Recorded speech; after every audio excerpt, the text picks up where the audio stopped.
Well, this is my coffee, my new coffee container I got from Walmart because my other one ran out. Well, was low, so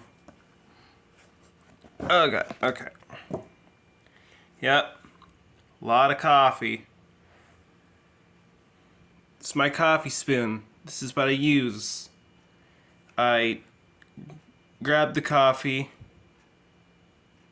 and then I pour it in the coffee maker. Put the coffee filter in, and when I'm done, I there we go. Put it back in, close the lid, and I place it back on the shelf with next to my water jug.